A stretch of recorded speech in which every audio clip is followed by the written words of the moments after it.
ஒரு particular product ஒரு particular நாட்டில் என்ன விலைக்கு விற்பனை ஆகுது அப்படின்றத எப்படி தெரிஞ்சுக்கலாம் சார் அப்படின்னு என்கிட்ட நிறைய பேர் கேட்டிருக்காங்க. அப்போல்லாம் நான் அவங்களுக்கு என்ன சொல்லுவேன்னா, அந்த மாதிரிலாம் வந்து நீங்கள் மண்டையை போட்டு உடச்சிக்காதீங்க. உங்களோட ப்ராடக்ட்டு ப்ளஸ் ஒரு ரீசனபிள் ப்ராஃபிட் வச்சு ரேட் கோட் பண்ணுங்கள். ஓகேன்னா பண்ணலாம், இல்லாட்டா விட்டுறலாம் அப்படின்னு தான் சொல்லுவேன். இது காரணம் என்னென்னா, உண்மையிலேயே ஒரு பொருள் வந்து நம்மளை விட அதிகமாக விற்பனை ஆகிட்டு இருக்குன்னு வைங்க, கொஞ்சம் நாம் ப்ராஃபிட் அட்ஜஸ்ட் பண்ணலாம், ப்ராஃபிட்டை கூட்டலாம். ஸோ அப்படி கூட்டும்போது என்ன ஆகும் அப்படின்னா, பெரும்பாலும் பையர்ஸ் வந்து நம்மகிட்ட மட்டும் கொட்டேஷன் வாங்க மாட்டாங்க. இதே மாதிரி ப்ராடக்ட்டு வேறு எங்கே கிடைக்குதுன்னு சொல்லி பார்த்து அங்கேயும் கொட்டேஷன் வாங்குவாங்க. ஈஸியாக சைனாக்காரன் வந்து தட்டிட்டு போயிடுவான் ஆர்டரை. ரெண்டாவது பார்த்திங்கன்னா, இந்தியாவோட விலை கம்மியாக அந்த நாட்டில் விற்பனை ஆகிட்டு இருக்குன்னு வைங்க, அப்போ நம்ம நஷ்டத்துக்காக பண்ண முடியாது. ஸோ ஜென்ரல் ரூல் என்னென்னா, ஒரு ப்ராடக்ட்டு ப்ளஸ் ரீசனபிள் ப்ராஃபிட்டோடு நாம் ரேட் கோட் பண்ணலாம். பையர் கொஞ்சம் நெகோஷியேட் பண்ணார் அப்படின்னா கொஞ்சம் ஏற்ற இறக்கமத்தோடு நாம் ஒரு ப்ரைஸை வந்து ஃபிக்ஸ் பண்ணிக்கலாம். இதுதான் வந்து கரெக்டு.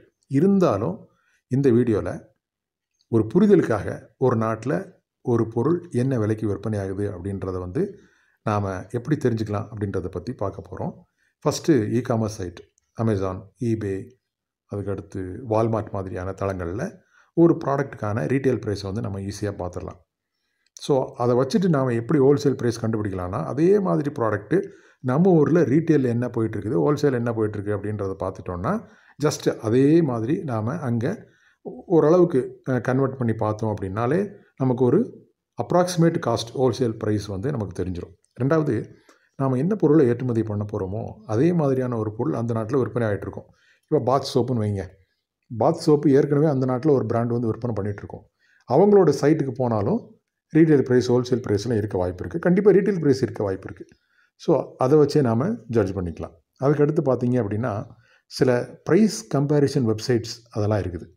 ஸோ அந்த மாதிரி வெப்சைட்ஸ் போய் பார்த்தீங்கன்னா, கொஞ்சம் கூகுள் பண்ணாலோ இல்லை ஜெமினியில் கேட்டாலோ அந்த வெப்சைட்ஸ்லாம் வரும். ஸோ அந்த வெப்சைட்டில் போயிட்டு ஒரு பர்டிகுலர் ப்ராடக்ட்டு உலகத்தில் என்னென்ன நாடுகளில் என்னென்ன மாதிரியெல்லாம் விற்பனை ஆகுது, ஸோ அதெல்லாம் கம்பேர் பண்ணி கொடுங்க அப்படின்னாலே அது வந்து கொடுத்துரும். ஸோ அதை வச்சு நாம் ஜட்ஜ் பண்ணிக்கலாம். முக்கியமாக எல்லோரும் பார்க்குற மாதிரி ஈஸியாக ஃபேஸ்புக் மார்க்கெட் ப்ளேஸில் ரொம்ப ஈஸியாக நாம் இந்த மாதிரி ப்ராடக்ட் இருக்கான்னு சொல்லி சர்ச் பண்ணி பார்த்து நாம் அதனோட ப்ரைஸை வந்து தெரிஞ்சுக்கலாம். இது போக டைரெக்டாக அந்த நாட்டுக்கு விசிட் பண்ண முடிஞ்சாலோ அல்லது அந்த நாட்டில் யாராச்சும் ஃப்ரெண்ட்ஸோ ரிலேட்டிவோ இருந்தாலோ அங்கே இருக்கக்கூடிய ஹோல்சேலர்ஸ் ரீட்டைல்ஸ்லாம் மீட் பண்ணி என்ன ப்ரைஸுக்கு போகுது அப்படின்றத தெரிஞ்சுக்கிட்டோம் அப்படின்னா அது வந்து ரொம்ப கான்க்ரீட்டான ஒரு உறுதியான தகவலாக இருக்கும். நம்ம இது வரைக்கும் பார்த்ததெல்லாம் ஒரு அப்ராக்சிமேட் காஸ்ட்டு தான். ஸோ ஆனால் நேரடியாக போய் விசாரிக்கும் போது மார்க்கெட்டில் அன்னைக்கு என்ன ரேட்டுக்கு போயிட்டுருக்கு அப்படின்ற ஒரு கிளியர் பிக்சர் வந்து கிடச்சிரும். இப்போ குறிப்பாக யூரோப் மார்க்கெட்டில் பார்த்தீங்க அப்படின்னா இந்த மார்க்கெட் ரிசர்ச் ரிப்போர்ட் அப்படின்னு சொல்லி கொடுப்பாங்க. இது உதாரணத்துக்கு euromonitor.com அப்படின்னு ஒரு சைட் இருக்குது. அதெல்லாம் பார்த்திங்கன்னா இந்த மார்க்கெட் ரிசர்ச் ரிப்போர்ட் வரும். அதில் இந்த ப்ரைஸ்லாம் எப்படி இருக்குது, எப்படி ஃப்ளக்சுவேட் ஆகுது, எதிர்காலத்தில் என்ன ப்ராடக்ட்டுக்கு ப்ரைஸ் அதிகமாக போகுது அல்லது கம்மியாக போகுது, இந்த மாதிரி கூட ரிப்போர்ட் கொடுப்பாங்க. இது கொஞ்சம் பொறுமையாக உட்காந்து படிக்கணும். இது பக்கமாக இருக்கும், 25-30 பக்கம் இருக்கும்.